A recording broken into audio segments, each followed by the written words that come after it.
श्री स्वामी समर्थ. नमस्कार मंडळी, मी मधुश्री आज आलेले आहे छोटासा हा रील घेऊन.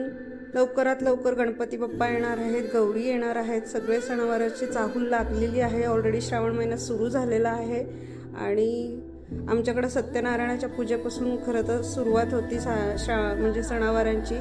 आणि पितळेची भांडी मला प्रचंड आवडतात. म्हणजे पितळेची भांडी असं नाही, पितळेशी देवाशी जे रिलेटेड जे असतं त्यासुद्धा सगळ्या वस्तू मला खूप आवडतात गोष्टी. तर ह्या वर्षी मी मनसोक्त म्हणजे मला जेवढं शक्य तेवढं भरपूर देवाशी रिलेटेड गोष्टी घेतलेल्या आहेत. जसं की तांब्या, पळी, तामण, पेला, समया, वाट्या, तामण वगैरे सगळं भरपूर काय काय घेतलेलं आहे. आणि ह्याचा इन डिटेल व्हिडिओ मी मोठा टाकणार आहे, व्लॉग. त्याच्यामध्ये प्राईस पण मेन्शन केलेले आहेत, तर तुम्ही तो नक्की बघा. तर यावर्षी काय काय घेतलेलं आहे त्यामध्ये तुम्हाला कळेल. यावर्षी भरपूर मी पितळेच्या देवाशी रिलेटेड घेतलेलं आहे, तर नक्की बघा. बाय.